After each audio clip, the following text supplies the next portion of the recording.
Moi salut à tous, c'est Sturi, bienvenue pour le Sturi Stradabus d'Elimination Chamber 2020. La dernière étape dans cette route vers WrestleMania 36. Ouais, le WrestleMania 36. C'est bien parti, hein, t'as vu, c'est ouf. Hein, là, on a mis le Star Power, hein, les grosses cylindrées, hein, pour essayer de vendre ça aux chaînes de télévision. D'ailleurs, on sait toujours pas, à l'heure actuelle, mercredi 4 mars, au moment où j'enregistre cette vidéo, si WrestleMania sera diffusé sur le WWE Network ou en exclusivité sur un gros groupe médiatique. Mais WWE met le paquet, et c'est pour ça que les grosses affiches sont déjà annoncées pour WrestleMania 36. Brock Lesnar contre Drew McIntyre, Goldberg contre Roman Reigns, hein, ouais, je sais, ça vous fait... Oula, John Cena contre le Fiend, ou encore un peu plus bas dans la carte, Charlotte Flair contre Rhea Ripley. 4 matchs annoncés à plus d'un mois de l'événement. C'est pas mal, hein, parce que là, on est à 4 jours de Elimination Chamber, on a que 6 matchs annoncés, tu me diras, c'est un peu la routine désormais chez WWE. Ah bah on peut dire que sur la saison 2019-2020, ils se seront pas pressés hein, pour monter leur programme, accélérer les choses, par contre faire beaucoup de gros événements, hein, parce que là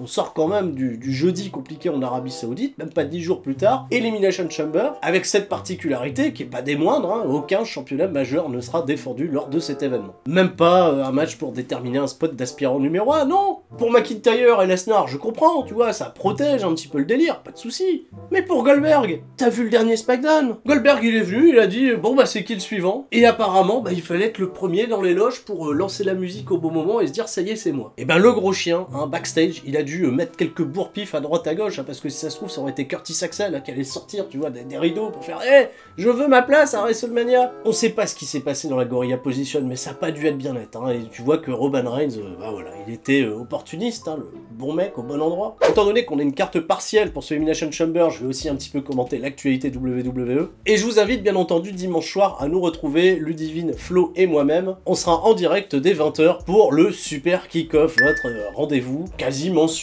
où nous faisons la preview des grands événements WWE en direct avec vos réactions pour vous accompagner le mieux possible à patienter. Voilà, à patienter, à vous mettre aussi un peu la hype, hein, parce que je sais que parmi les fans les plus volontaires, les plus enthousiastes, hein, on est un petit peu blasé. Et puis je pense que c'est aussi un petit peu mon job, hein, de vous remettre en selle, hein, et de vous dire allez, hop, hein, ça va bien se passer. Hein, oula, allez, on y va, allez, vas-y, allez, Baron Corbin. Il a un match, Baron Corbin, et il achète un match, Caillou? Il a pas de match, non. Et là-dessus, il y a une rumeur que je commence à retrouver fleurir un petit peu à droite à gauche. Baron Corbin, le lieutenant de WWE, pas de match à Elimination Chamber pour le moment, il y a un épisode de SmackDown, mais bon, on découvrira, pourrait décrocher un gros billet pour WrestleMania.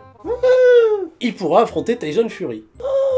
Surtout que Tyson Fury va réintéresser WWE, il sort une grosse victoire le mois de février contre Deontay Wilder, justement, dans un match qui était très attendu. Il a déjà exprimé son désir de revenir chez WWE, pourquoi pas à WrestleMania, là où plein d'autres combats du même genre ont déjà eu lieu. Tyson Fury contre Baron Corbin qui en plus a un passé de boxeur, ça pourrait être quelque chose d'assez intéressant que WWE nous mettrait à sa sauce, bien entendu. Peut-être un petit peu à la manière de Floyd Mayweather contre le Big Show, un match de WrestleMania 24 qui était pas si mauvais au final. Une affiche qui m'inspire un peu plus de sympathie que le Braun Strowman Tyson Fury qu'on avait eu en Arabie Saoudite. Hein. Notre information à retenir de la semaine, elle nous vient tout droit de Monday Night Raw. On sait enfin ce qu'il y a dans la cage d'Eric Rowan. Ouais, c'était tout ça pour ça. Hein. Au-delà du fait que ça soit un truc méga cheap avec une araignée en plus, qui même moi me fait pas peur, hein, et pourtant je suis arachnophobe. Hein. Ouais, j'ai une phobie des araignées, mon pote. Oula, oula, ça me met hors de moi. Là non, là la pluche, présentée en plus de ça en mode exhibitionniste, hein, tu veux voir ce qu'il y a sous mon manteau et hop. Et ils l'ont même pas gardé pour un truc important scénaristiquement, c'est juste Eric Rowan qui s'est baladé backstage, qui a croisé Noé Rosé et toute sa bande de copains et qui a dit hey, tu veux voir ce qu'il y a dans la boîte? Alors que ça fait des semaines qu'on le voit se travailler, qu'on se dit mais qu'est-ce que c'est que ce truc? Qu'est-ce qu'il va y avoir? On a pensé à tout, la tête de Luke Harper, j'en sais rien, des trucs fous. Non, pour finalement ça soit une araignée grande, enfin normalement, un truc naze. Non, c'est nul, c'est de la merde. Franchement, sans déconner, c'est vraiment pourri, quoi. Ah, t'imagines si je faisais la même chose? Coucou les enfants, vous voulez voir ce qu'il y a dans ma main? Hein? Je vous montre ce qu'il y a dans ma main? Oh oh oh! Putain, finalement, ça ressemble, ce truc. Enfin bref, tu vois, la gênance, là, comme je viens de faire, là, à l'instant. Hein, vous êtes gênés? Moi aussi. Terriblement. Je le mettrai quand même sur internet parce que peur de rien maintenant. Et j'en profite, hein, je sais pas combien de minutes on est de vidéo, on est bien lancé, mais j'accueille avec le plus grand des plaisirs tous les nouveaux abonnés à la chaîne C'est ça le catch parce que bah vous êtes toujours plus nombreux. Et ça fait plaisir, parce que quelque part, on se dit, mais oui, mais vous êtes toujours là pour critiquer le catch, monsieur, qu'est-ce qui se passe? Si c'est pas bien, arrêtez de regarder. Bah oui, mais ça intéresse de plus en plus de monde, puisque vous êtes de plus en plus nombreux à vous y intéresser. Ah voilà, mais même si vous étiez 1000, je continuerai, parce que j'aime ça à la base. Et tu vois, dans cette carte d'Elimination Chamber que tout le monde est en train de ratatiner, hein, déjà, bah je vais essayer de trouver le maximum de choses positives. On va faire un Sturistradamus méga positif. Allez, on y croit, on y va. Allez, on essaye. Allez, moi j'y crois. Premier match. Andrade défend le championnat des États-Unis contre Humberto Carrillo.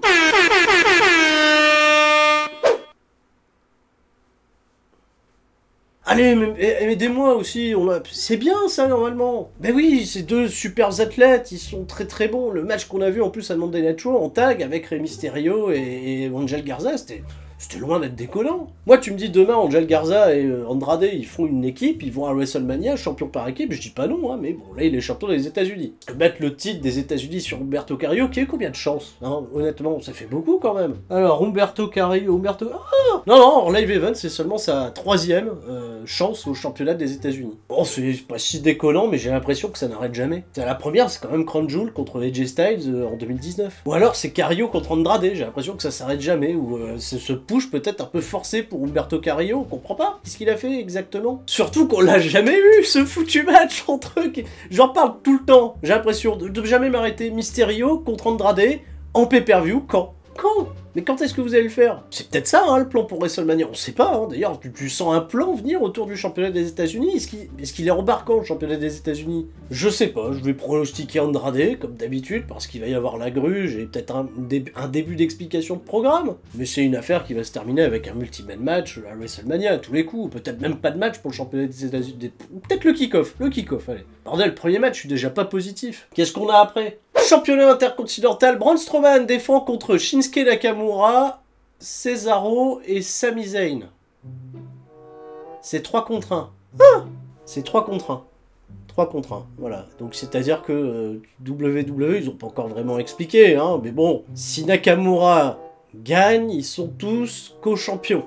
3 mecs, co-champion intercontinental. On se fout vraiment de notre gueule. Mais le pire, c'est qu'ils ont justifié ça, mais alors n'importe comment. T'as Braun Strowman, il vient à SmackDown, il vient pour signer son contrat, il signe des contrats, maintenant Strowman pour affronter Nakamura, parce qu'il lui a cassé la tête sur un piano. Pour un rematch, hein, tu te souviens, WWE, quand ils nous ont dit, ouais, les rematchs automatiques, ça existe plus, hein. Non, on fait plus. Hein, maintenant, pour être aspirant au titre de championnat, hein, faudra soit se pointer au ring quand il y a une musique qui commence ou un truc du genre, ou soit mériter ta place, tu vois, comme Nakamura. Qui mérite forcément, au point de même modifier les règles de WWE elle-même. WWE, moi je pense qu'il y a un mec, tu vois, il a sorti un contrat qui stipule Braun Strowman contre Shinsuke Nakamura, hop, signé là. Donc tu penses, hein, tu vois, dans une logique où il faudrait qu'impérativement tout soit cohérent, hein, mais c'est du catch, hein, je vous rappelle, on va prendre 2-3 libertés, que si un mec signe le contrat, l'autre partie, en face, peut pas s'engager à modifier des trucs si quelqu'un a déjà signé, mais en fait, s'ils l'ont fait. En fait, Strowman, il a signé, puis il a dit, tu vois, en excès de virilité, de toute façon, j'ai pas besoin de lire le contrat, je peux vous prendre tous les 3, vous manger, vous digérer, et encore en garder pour le dîner. Et Sami Zayn, hein, qui est le seul qui parle, hein, dans le groupe, hein, parce que, bon, Cesaro, on l'entend jamais parler, on le voit des fois faire de la cloche maintenant, tu sais, il joue de la cloche, pas mal. Nakamura no speak English, donc Sami Zayn, tu vois, qui est au plus grand de sa forme, hein, son meilleur rôle hein, chez WWE, le manager, va dire ah bon, tu nous bats tous les 3, bah justement, tiens, on va modifier le contrat et tu vas nous affronter tous les 3 parce que t'as pas lu le contrat, parce que voilà, hein.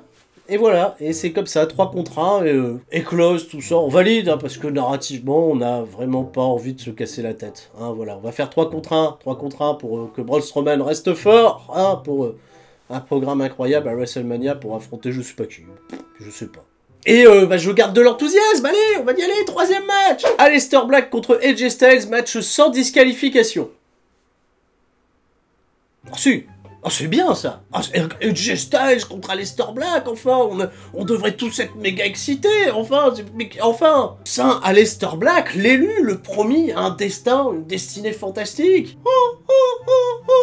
contre AJ Styles, tu vois, la légende AJ Styles. Des combats à 5 étoiles partout dans le monde. Mais non, hein, parce que WWE a tendance à nous rappeler qu'il y a un cadre, hein, qu'il y a un cadre et que cette histoire, où il n'y a pas de championnat en jeu, arrive après 2 semaines de build-up. 2 semaines, hein, 2 semaines de build-up, pas plus. Non, non, ce serait trop compliqué de faire plus. Et que AJ Styles est promis un combat contre, apparemment, l'Undertaker à WrestleMania 36. Hein, voilà, oui, ça m'enchante, totalement. Donc Aleister Black, pour qui on a protégé hein, une série d'invincibilité quand même, pas piqué des hannetons hein, pendant de nombreuses semaines, nombreux mois, enfin pour lesquels il n'était pas enfermé dans sa chambre noire. Bah lui aussi, il a signé un contrat dans le noir probablement parce qu'il n'avait pas vu les clauses. Hein. Il était annoncé AJ Styles contre Aleister Black, il devait s'affronter là, à Raw. Mais le contrat, là encore, probablement, hein, a fait...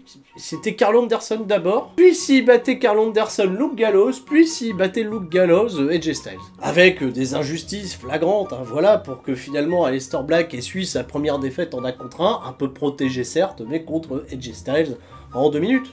Et pour rétablir cette injustice, hein, la rétablir totalement, on va faire un match sans disqualification où Aleister Black, qui a pas de copain, Aleister Black, il a pas de copain, hein, comment il va faire contre AJ Styles? Il va venir avec Luke Gallows et Karl Anderson, hein, comment il va faire? Il a pas de copain, ouais, je suis dans le noir, je suis tout triste, la solitude, j'ai pas de copain. Et bah c'est là que Sturi il est pas con, hein, Sturi il est pas con, il s'attend à ce que, l'autre mec qui est tout noir, qui est tout triste tout le temps, là, depuis des vingtaines d'années maintenant, l'Undertaker va se pointer. Bah oui, bien sûr. L'Undertaker va se pointer, et pour éviter que Aleister Black ne soit qu'une étape hein, dans la construction de ce programme entre Styles et Taker, hein, voilà, et le phénomène contre le Phenomenal One, hein, grosso modo. Bah, ce qui serait peut-être un petit peu le tir de WWE, ce serait pas de faire un 1 contre 1, hein, qui fait flipper quand même, hein, parce que Taker en 1 contre 1, j'ai un peu peur, mais un match tag handicap. Le club, hein, Styles, Gallows, Anderson, contre Aleister Black et Undertaker. Comme ça, tu vois, un truc, une idée fantasmée par plein de fans, hein, l'espèce, tu vois, une espèce de passage de main entre Undertaker et Aleister Black, tu vois, pour la suite. Ah voilà, qui serait bien, ils feraient la pause tous les deux dans le ring avec Taker comme ça, Aleister Black assis en train de poser un cake, voilà, tu t'imagines hein, le truc là, l'orgasmatron de tous les gothiques, tu vois, de la terre entière et de tous les fans, ouais, il est trop dark. Vas-y, tu parles pas d'Aleister Black comme ça. Voilà, hein, imagine, hein, bah, ça pourrait sauver le truc, hein, voilà, c'est une idée comme ça, c'est au cas où, hein, si vous savez pas, écrivez-moi.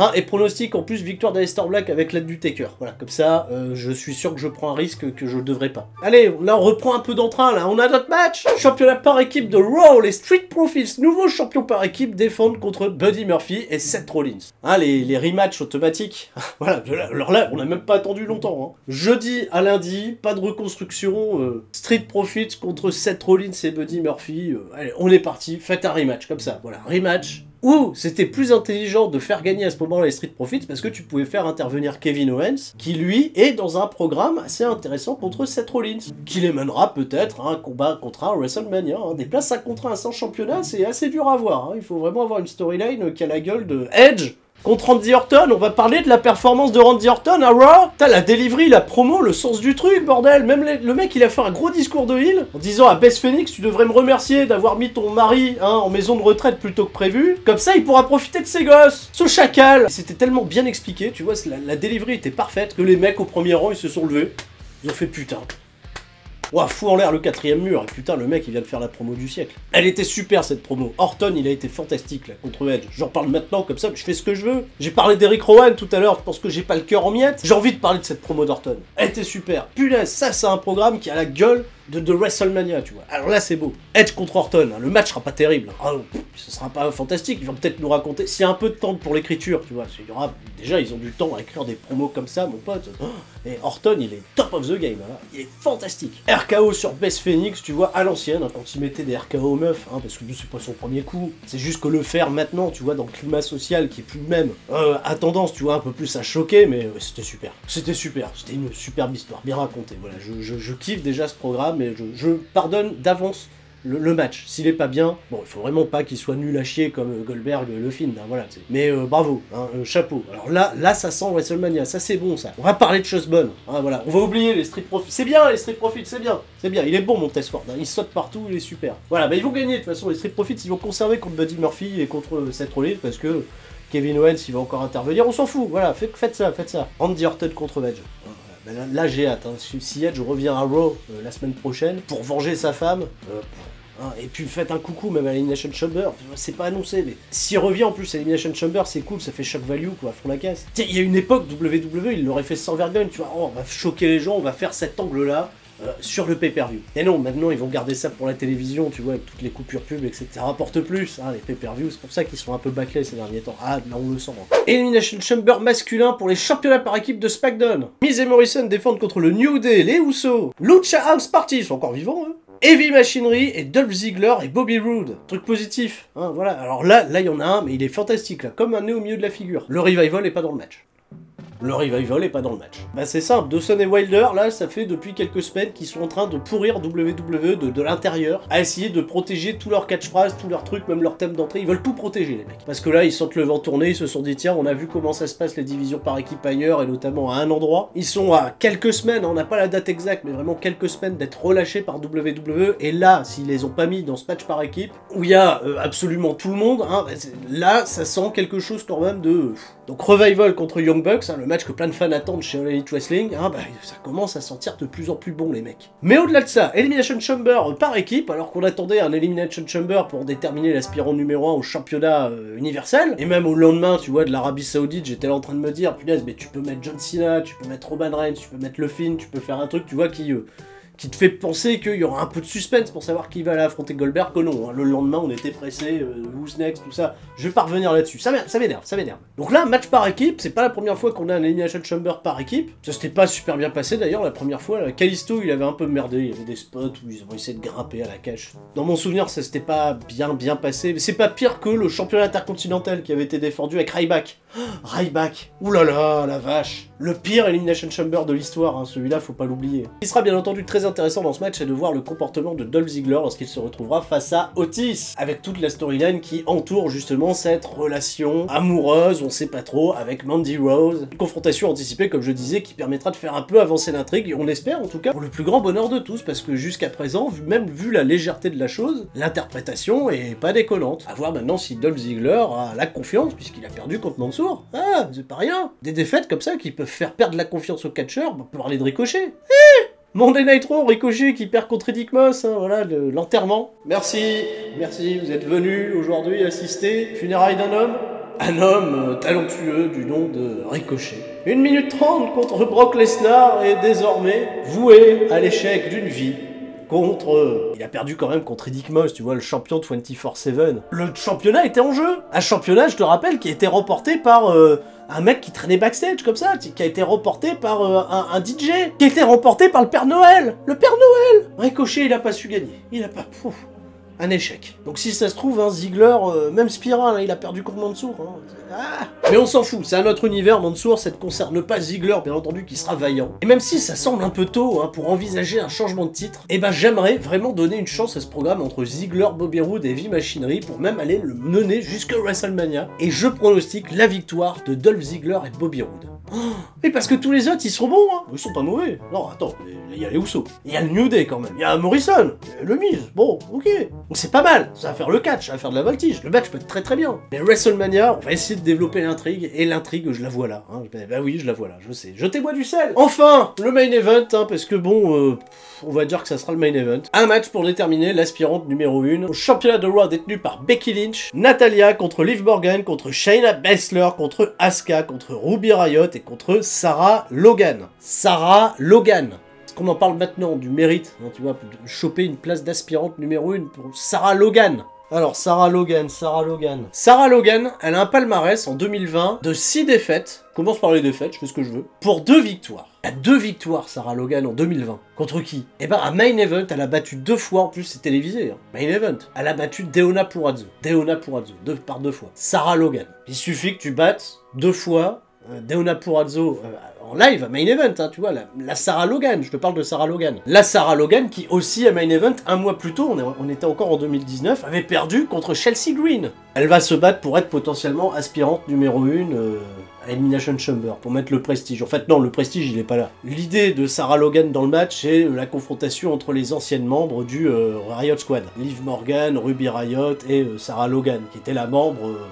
la membre pas importante, tu vois, du groupe. Elle a jamais été. Ah oui, aïe, aïe, non, non, non, non. L'intérêt, il était sur Ruby Riot et peut-être sur Liv Morgan pour en faire quelque chose. On a attendu des siècles hein, pour Liv Morgan. Ils l'ont fait revenir dans ce programme avec Lana, Rousseff, Bobby Lashley, qui est terminé. N'existe plus, on n'en parle plus. C'est fini. Ils ont dit stop. Write off. On arrête les conneries. Natalia, hein, Natalia, Nati, voilà, là, c'est quand même les meubles hein, de la division féminine, elle est là depuis, on va la mettre. Asuka, oh, mais Asuka, pas Kairi Sane. Donc Kairi Sane, on dit trop souvent qu'elle cherche à se barrer, donc on va pas lui faire cet honneur, hein, tu vois, c'est un peu con quand même, hein, mais bon. Asuka et Shayna Baszler, hein, voilà, où le suspense reste fort, ouf, oulala. Là, Becky Lynch, elle aurait pu nous dire who's next, c'est Shayna Baszler, dévaler la rampe et dire bah c'est moi. Là, ça m'aurait pas posé de problème, mais... Allez, hein, on va essayer de nous faire croire que potentiellement une des 5 autres filles peut être digne d'une affiche à WrestleMania. La plus probable ce serait Asuka. Mais Asuka elle vient de perdre hein, au Royal Rumble, donc on se dit encore peut-être. C'est bien, hein, c'est des chouettes matchs. Mais bon, c'est Baszler contre Becky Lynch, ça semble être gravé dans le marbre depuis si longtemps. Donc bon, hein, tu vois, j'arrive à reprocher à WWE de pas faire les choses de manière cohérente. Et des fois, hein, je leur reproche de vouloir en faire trop. Hein, vous pouvez me détester, hein, qu'est-ce que c'est que ce mec là qui a des avis à la con là? Qu'est-ce qu'il nous fait lui? Hein? Qui c'est ce gars-là? C'est qui? Bah c'est Sturi, tu vois, j'ai pronostiqué chez la Baszler, et bah je vais avoir plus d'informations bien entendu à vous communiquer dimanche soir 20h. Bah je dis à partir de 20h hein, parce que vous connaissez la maison, on est souvent à la bourre. WWE SKO Elimination Chamber en compagnie de Ludivine et Flo en direct pour vous aider à patienter pour cette grande soirée d'Elimination Chamber en exclusivité, je le rappelle, sur WWE Network. Je vous fais des gros bisous à tous et je vous dis à la prochaine. C'était Sturi, ciao bye bye.